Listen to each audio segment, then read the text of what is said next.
अपने आप को सौभाग्यशाली मानता हूं कि बदायूं जैसे क्षेत्र से, जहां से नेताजी आदरणीय धर्मेंद्र यादव जी, प्रोफेसर राम गोपाल यादव जी, सभी लोगों ने अगर इस क्षेत्र का नेतृत्व किया और आज मुझे ये मौका मिला, तो मैं अपने आप को बहुत ही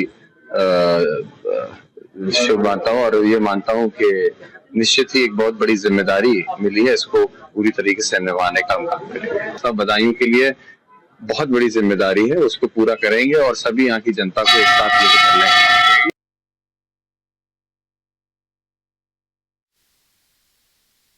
तो शिवपाल यादव के बड़े बेटे हैं आदित्य यादव, जिन्होंने अपना नॉमिनेशन फाइल किया है। नॉमिनेशन से पहले देखिए किस तरह से पूजा पाठ भी की गई, लेकिन बदायूं की सीट ये कहें कि सिर्फ और सिर्फ कशमकश होती नजर आ रही थी यहाँ पे, क्योंकि शिवपाल यादव को जब यहाँ से उतारा गया था पार्टी की ओर से, उसके बाद वो हाँ और ना में जवाब नहीं दे रहे थे। उन्होंने अखिलेश को कहा था कि इस सीट से इस बार उनके बेटे को देना चाहिए टिकट, और आखिरकार नॉमिनेशन उनके बेटे ने फाइल कर दिया है, क्योंकि बेटे के लिए ही प्रचार करते वो नजर आ रहे थे। जब उनका नाम आगे किया गया था तब भी वो बेटे के ही प्रचार में नजर आते थे, और आखिरकार समाजवादी पार्टी को बदायूं से टिकट देना पड़ा उनके बेटे को।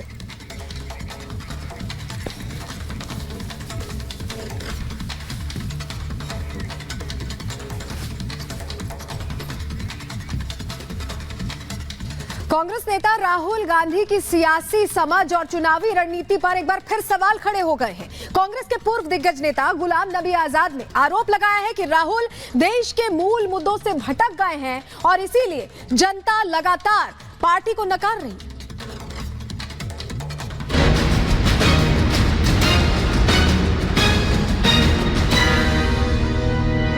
राहुल गांधी पर भड़के गुलाम नबी, भारत जोड़ो यात्रा पर ही उठाए सवाल।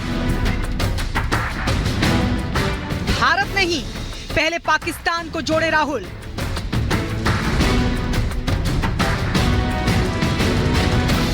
जम्मू कश्मीर के दिग्गज नेता गुलाम नबी आजाद ने राहुल गांधी और कांग्रेस पर सीधा हमला किया है। आजाद ने राहुल और कांग्रेस की सियासी और चुनावी समझ पर ही सवाल उठा दिए हैं। राहुल गांधी की न्याय यात्रा को निरर्थक बताते हुए आजाद ने दावा किया कि राहुल देश के असल मुद्दों से अनजान हैं, इसीलिए देश जोड़ने के लिए उन्होंने यात्रा निकाल ली। जम्मू कश्मीर में एक रैली को संबोधित करते हुए गुलाम नबी आजाद ने राहुल गांधी को जमकर खरी खोटी सुनाई। आजाद ने कहा कि भारत तो 70 साल पहले ही जुड़ चुका है, लेकिन राहुल गांधी को नहीं पता है कि नेहरू और पटेल भारत को काफी पहले ही जोड़ चुके हैं। गुलाम नबी आजाद ने कहा कि कांग्रेस के पास अब कोई सोच नहीं बची है, इसलिए पार्टी देश के असल मुद्दों को पकड़ ही नहीं पा रही है। उन्होंने तंज किया कि जब भारत पहले ही जुड़ा है तो कांग्रेस से लोग कैसे जुड़ेंगे। नहीं कहा भारत जोड़ो, अरे भारत तो जोड़ गया है सरदार पटेल और नेहरू ने। 1947 में तुम पैदा नहीं हुए, तुम जरा हिस्ट्री पढ़ो, तुम सोचो अभी भारत जुड़ा ही है। भारत तो कब का, सिर्फ 75 साल में जुड़े हुए। जिस आदमी को ये भी नहीं मालूम है कि भारत जुड़ गया है 75 साल, और वो आज 75 साल के बाद यात्रा निकलना है, उसमें कौन वो ही जुड़ेंगे? क्योंकि दुनिया इतनी पागल नहीं है कि वो सोचेंगे भारत जुड़ा नहीं। गुलाम नबी आजाद पहले भी कांग्रेस की रणनीति पर सवाल उठा चुके हैं। अपनी चुनावी रैली में बोलते हुए आजाद ने राहुल गांधी पर तंज भी किए। आजाद ने कहा कि पाकिस्तान टूट चुका है, अगर उन्हें जोड़ना ही था तो वो पहले पाकिस्तान और बांग्लादेश को आपस में जोड़ दें। कौन सा हिस्सा हमारे हिंदुस्तान का टूट गया? पाकिस्तान का टूट गया, वहां जाओ लोग, बांग्लादेश और पाकिस्तान, यहां तो कोई टूटा नहीं, यहां तो सब जुड़े हैं, कश्मीर से कन्याकुमारी तक।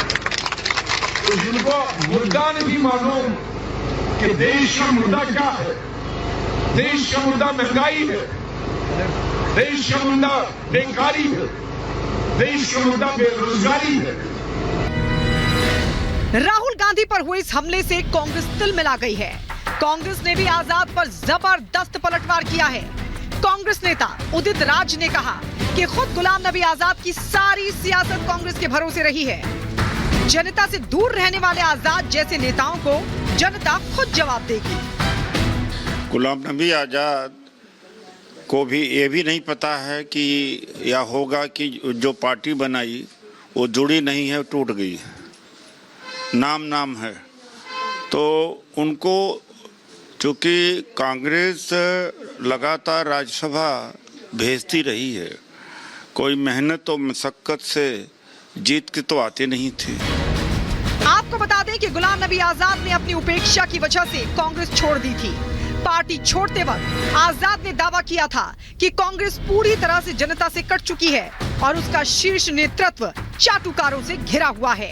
अब आजाद अपनी पार्टी बनाकर जम्मू कश्मीर में चुनाव लड़ रहे हैं। जम्मू कश्मीर में उनका मुकाबला उनकी पुरानी पार्टी कांग्रेस से भी है। इसीलिए कांग्रेस और उनके नेताओं के खिलाफ आजाद मोर्चा खोले हुए हैं। Bureau report, Republic Bharat. और इसी बीच आपको बता दें कि तिहाड़ में केजरीवाल से मिले हैं भगवंत मान। पंजाब के सीएम भगवंत मान अरविंद केजरीवाल से कहा कि बीच में शीशा रखा गया था और उनको एक दूसरे के चेहरे भी साफ साफ नहीं दिखाई दे रहे थे। ये भगवंत मान मिलने के बाद कह रहे हैं बीजेपी को ये बहुत महंगा पड़ेगा। ये भी कह रहे हैं, धमकी देते हुए यहां पर नजर आए। स्कूलों और बिजली की जानकारी भी ली है। तिहाड़ में केजरीवाल से मिलने पहुंचे भगवंत मान, मिलते समय बीच में शीशा रखा गया, ये वो बता रहे हैं। हमारे चेहरे भी साफ नहीं दिख रहे। आइए सुनते हैं। क्योंकि अरविंद केजरीवाल जो कट्टर ईमानदार है, जिसने पारदर्शिता की राजनीति शुरू की, बीजेपी की राजनीति खत्म की, उनको ऐसे ट्रीट किया जा रहा है।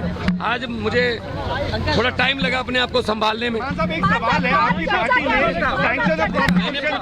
मैंने अरविंद जी से पूछा कि आप कैसे हो। उन्होंने कहा चलो मेरी चिंता मत करो, ये बताओ पंजाब का हाल कैसा है। पंजाब में स्कूल बन रहे हैं अच्छे, पंजाब में जो गेहूं की फसल को मंडियों में उठाने के प्रबंध हो गए अच्छे, पंजाब में जो आम आदमी क्लिनिक अच्छे चल रहे हैं, पंजाब में बिजली फ्री मिल रही है।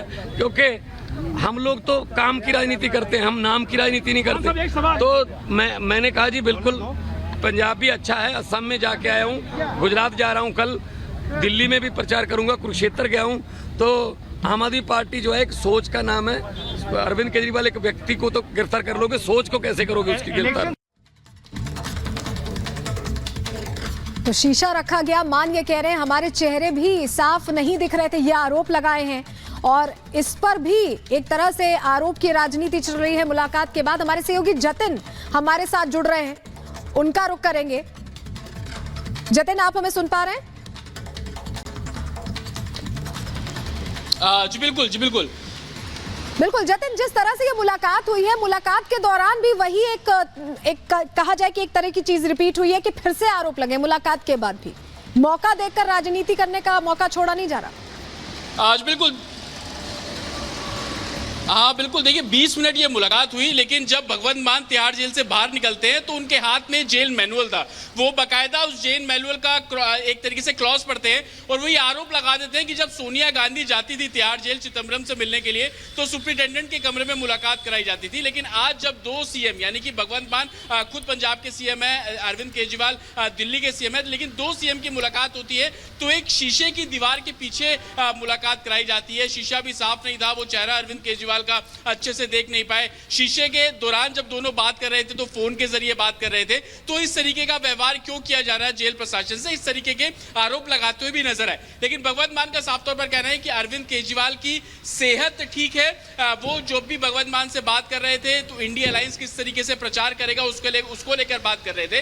लेकिन आरोप प्रत्यारोप निकलने के बाहर से ही शुरू हो गया और इस तरीके के एलिगेशंस लगा दिए गए कि पहले जिस तरीके से कराया जाता था, इस बार आम आदमी पार्टी के साथ एक अलग तरीके से व्यवहार जेल प्रशासन कर रहा है। लेकिन जेल प्रशासन का साफ तौर पर कहना है कि अगर आप जेल के अंदर आते हैं तो आपको जेल मैनुअल का पालन करना पड़ेगा। एडीजी स्तर की बैठक जब कराई गई थी भगवंत मान की मीटिंग से पहले, उसमें भी ये तमाम बातें बोल दी गई थी कि किसी भी तरीके बिल्कुल जतिन, जब सारी चीजें तय थी, मुलाकात कैसे होगी, क्या होगा, ये सारी बातें तो भगवंत मान को पता थी। लेकिन अब बाहर निकलकर किस तरह से बताने की कोशिश कर रहे हैं कि मुलाकात अच्छी नहीं रही है। बहुत बहुत धन्यवाद जतिन तमाम जानकारियां देने के लिए। और चलिए अब बात करते हैं हैदराबाद की।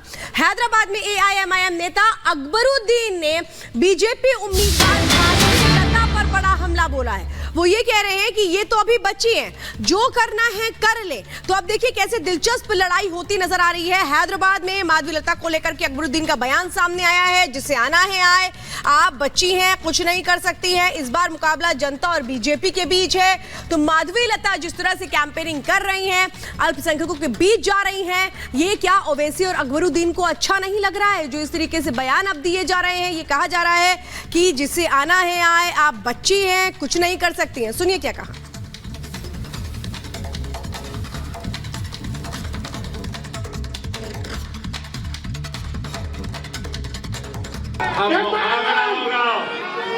आ जाओ, जिसको आना है आ जाओ, जो आता है आ जाओ, बीजेपी भी आ जाए कोई बात नहीं, बीजेपी के पालकड़े आ रहे बच्चे वो भी आ जाए कोई बात नहीं, रेड्डी आ रहे आ जाए कोई बात नहीं, राहुल आ जाए कोई भी आ जाए, जिसको आना है आ जाए। मुकाबला आप में और उनमें है, मुकाबला हम में और उनमें। देखते हैं किसमें कितना दम। सालार कहते थे ना, बड़े बड़े पहलवान आए, आ जाओ, जिसको आना है आ जाओ, तैयार है।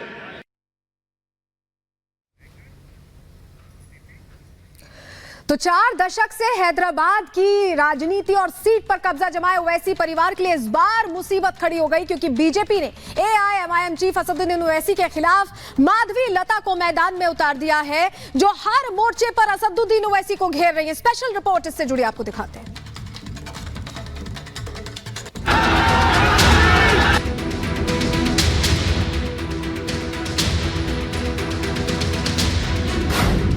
हैदराबाद लोकसभा सीट पर 4 दशक से ओवैसी परिवार का कब्जा है,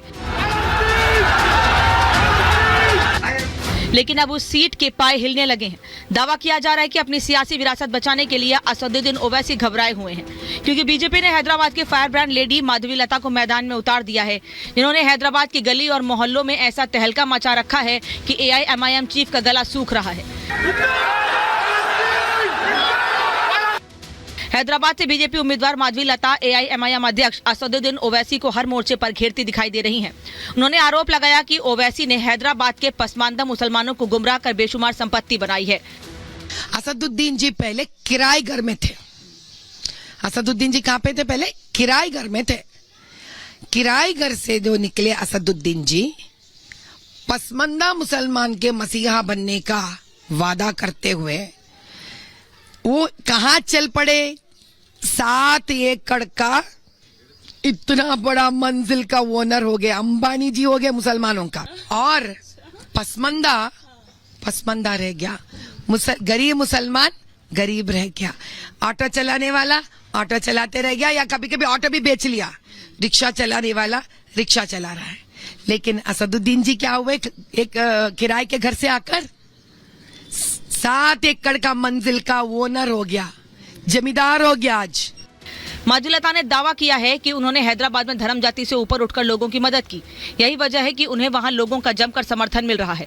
यही नहीं, उन्होंने आरोप लगाया कि एआईएमआईएम चीफ ने हैदराबाद के लोगों को एक दूसरे के खिलाफ भड़काकर खाई खोदने का काम किया। यही नहीं, माधवीलता ने आरोप लगाया कि दूसरे धर्मों को अपशब्द बोलकर अपना राजनीतिक हित साध रहे हैं। अब की बार हिंदुओं को भी हम न्याय दिला के रहेंगे, मुसलमानों को भी न्याय दिला के रहेंगे। खास कर उन सारे एससी, एसटी और गरीब मुसलमान बच्चों के लिए, औरतों के लिए, हिंदुओं के लिए हम न्याय दिला के रहेंगे। ये जो मजहब का नाम लेकर भड़का कर नन्हे मुन्ने बच्चों को, नौजवान को असदुद्दीन जी जो भड़काते हैं ना, अभी सही नहीं है। हर बच्चा इस देश का है और हर बच्चा का हक बनता है इस देश में, उसको हर सहूलत मिले, और इसके बीच में मजहब नहीं आना चाहिए। ये हर बच्चे का हक है इस देश में। बीजेपी के fire brand lady Madhavi Latha Asaduddin Owaisi को हर मुद्दे पर घेरने की कोशिश कर रही हैं। उन्होंने दावा किया है कि ओवैसी चुनाव जीतने के लिए कांग्रेस के साथ खिचड़ी पका रहे हैं, जिस वजह से असदुद्दीन ने चुप्पी साध रखी है। यहां तक कि माधवीलता का आरोप है कि इसलिए ओवैसी बोगस वोट को लेकर लगाए गए आरोपों का भी सीधा जवाब नहीं दे पा रहे हैं। जब तक लोगों का कदर करना कोई भी पॉलिटिशियन राजनीतिज्ञ नहीं जानता है तो खिचड़ी बनाना ही जानता है। वो जो लोगों के सुख दुख जानने की कोशिश करता है उसको तो खिचड़ी पकाने की जरूरत ही नहीं पड़ता है। हम किसी से खिचड़ी नहीं पकाते हैं। तो बताइए, पूरे बोगस वोट है उसमें। अगर आप वेबसाइट पे जाएंगे, आप टाइप मारेंगे तो निकलेंगे 2-2, 3-3, एक ही बंदा के ऊपर 2-2 वोटा निकलेंगे। आप तो वो कह रहे हैं कि आप शिकायत करिए। हाँ, हमने किया है।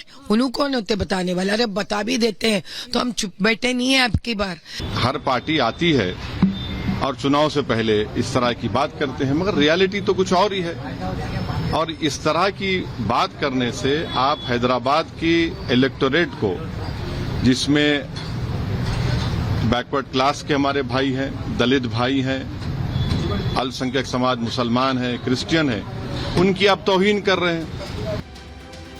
हैदराबाद में माधवी लता के उम्मीदवार बनाए जाने के बाद वहां की जनता में उत्साह देखने को मिल रहा है और ये पहली बार है कि जनता विकास के मुद्दे पर वोट करने की तैयारी कर